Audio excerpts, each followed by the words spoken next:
Charles Koch's father once wrote him a letter saying he'd noticed Charles had a desire to run your own show rather than play a subservient role.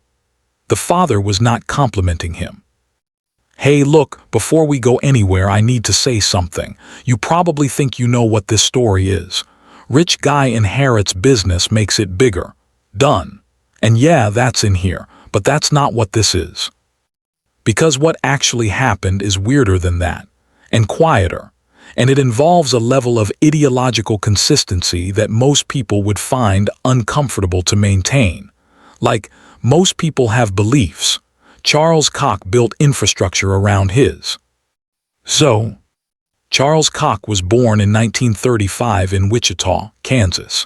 His father, Fred Koch, had built a company called Rock Island Oil and Refining. Fred was an engineer who developed a better process for refining crude oil into gasoline, a thermal cracking method that was more efficient than what most refineries were using at the time. The Soviets bought the technology in the 1930s. Fred made money from Stalin's government, watched what happened there, and came back to America convinced that communism was an existential threat, and that most Americans didn't understand how close they were to losing everything. This wasn't casual concern. Fred became a founding member of the John Birch Society in 1958. If you don't know what that is, it was an anti-communist organization that believed the threat was already inside the government. Deep inside, Eisenhower, they thought, might be a communist agent. The civil rights movement, they suggested, might be a communist plot. This was the air in the house. Fred raised his 4 sons, Frederick, Charles, David, and Bill, in this environment. But he also sent them away, to boarding schools, to ranches where they'd work manually. He wanted them tough, not soft. He'd bring them back and quiz them, test them, set them against each other sometimes. Charles went to MIT, studied engineering.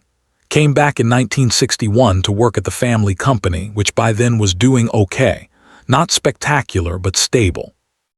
Here's where it gets odd. Charles worked at the company for a few years, then told his father he was going to leave and start a consulting firm in Houston. Fred did not take this well. There are accounts of him being furious, but Charles left anyway. He was gone for maybe 2 years. Just gone, working on his own thing. Then Fred had a heart attack in 1966. Charles came back. Within a year, Fred was dead. Charles became president of what was now called Koch Industries. He was 32. The company at that point did maybe $70 million in revenue. It wasn't small, but it wasn't a giant either. It had some pipelines, some refining operations, some cattle ranches Fred had bought. What Charles did next is documented but still sort of hard to explain in a way that sounds normal. He didn't just run the business. He built a philosophy for how to run it. He called it market-based management.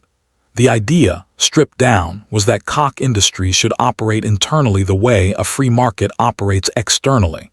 Decentralized decision-making. Reward employees based on the value they create, not seniority or credentials. Let bad ideas fail quickly. Encourage experimentation. Treat government regulation as a distortion that needed to be resisted or minimized whenever possible. And he meant it, like in a way that goes past what most CEOs mean when they say they believe in free markets. Charles wasn't just talking about efficiency. He was talking about a system, a framework. He read Hayek, Mises, other Austrian economists and philosophers. He didn't just apply their ideas to Koch Industries. He tried to make Koch Industries a living version of those ideas. In the 1970s, Koch Industries was repeatedly accused of stealing oil from Native American land by mismeasuring how much they were extracting. There were lawsuits, a Senate investigation.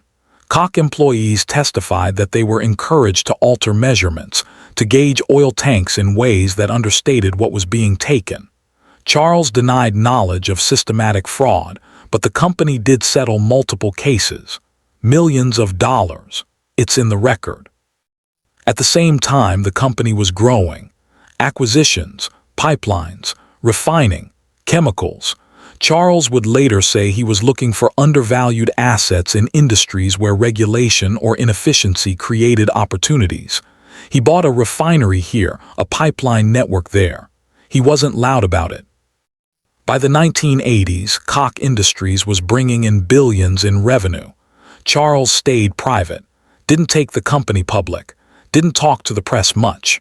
There are years where you can barely find a photograph of him.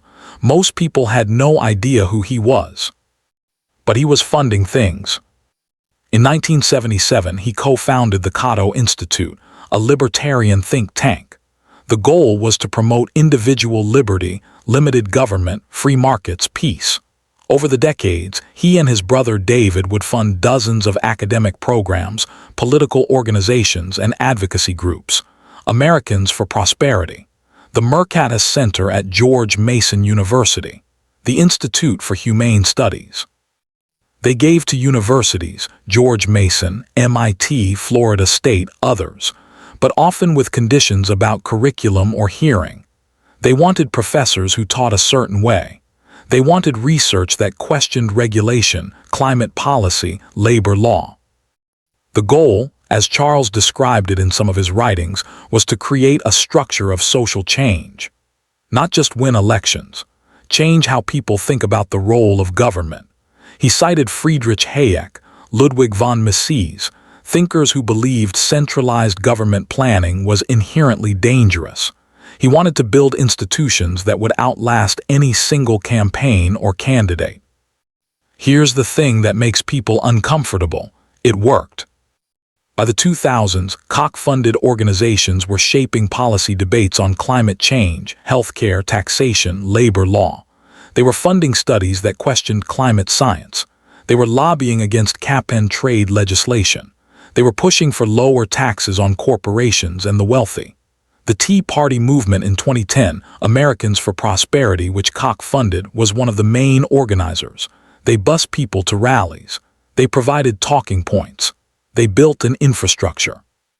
The network of donors Charles and David built became one of the most powerful political forces in the country. Twice a year, they'd hold these seminars where they'd gather other wealthy donors, present strategy, coordinate funding. By 2015, they were planning to spend nearly $900 million on the 2016 election cycle, almost as much as the Republican Party itself. People started calling it the Kochtopus because it had so many arms, so many different organizations, all funded by the same sources, all pushing in roughly the same direction. And all of this was happening while Koch Industries kept growing. By 2010, it was the second largest private company in America. By some estimates, the largest by the mid-2010s, revenue over $100 billion. The company owned pipelines, refineries, fertilizer plants, paper mills, Dixie cups, brawny paper towels, Stainmaster carpet, Lycra. Most people used Koch products every day and had no idea. Charles didn't do interviews. When he did, he was polite, articulate, and said things like, "We're interested in advancing a free society." He didn't sound scary. He sounded like an engineer explaining a system. He'd talk about how regulation stifled innovation, how government intervention created inefficiency, how freedom was the foundation of prosperity. But there's this moment in 2016. A reporter asked Charles if he had any regrets about his political spending. Charles said he regretted that the network hadn't been more effective. He said they'd made mistakes in strategy, that they'd been too partisan in some ways, and implied they should have started earlier and built broader coalitions. Not regret about the spending, regret about the results. In 2018, there was an investigation, Bloomberg, I think, that found Koch Industries had traded with Iran during sanctions through foreign subsidiaries, sold millions of dollars worth of equipment and services. The company said it followed the law, that the transactions were legal under the rules at the time. The facts are disputed. Some sources say the trades violated the spirit of the sanctions even if they were technically allowed. It's unclear. The company never admitted wrongdoing. There are other stories like this. Environmental violations at Koch refineries and plants. workers exposed to benzene, a carcinogen, families who said their relatives died because of negligence. Koch Industries has been fined by the EPA multiple times. In 2000, the company paid a $30 million fine for environmental violations, at the time, one of the largest in history. Charles said the company had made mistakes but was committed to improving. David Koch died in 2019. Charles is still alive as of now, still running Koch Industries, though he's in his late 80s. The company is still private, still massive, still mostly invisible to people who don't follow this stuff. He's written books, The Science of Success, explaining his philosophy. They read like business books, but they're also political theory. He really believes this. He thinks most people misunderstand what he's doing. He thinks he's trying to help. Here's what I can't tell you, whether he's right. I can tell you he built one of the largest companies in America, while simultaneously funding a multi-decade effort to reshape American policy and thought in a very specific ideological direction. And that most of this happened out of public view, because private companies don't have to report much and political donors didn't either until recently. I can tell you that Koch Industries has been fined or sued many times.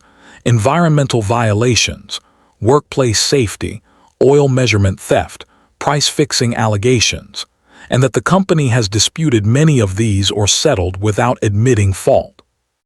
I can tell you that Charles Koch inherited a mid-sized oil company from his father and turned it into a conglomerate worth over $100 billion while staying almost invisible, and that he did this while building a parallel structure of think tanks, advocacy groups, academic programs, and donor networks that now shape policy at the state and federal level. I can tell you he's done this with a level of conviction that most people don't have about anything. And I can tell you that the structure he built, corporate and political, will likely outlast him. It's already outlasting his brother. The seminars still happen. The organizations still operate. The money still flows. That's where the records leave it, and I will see you in my next video.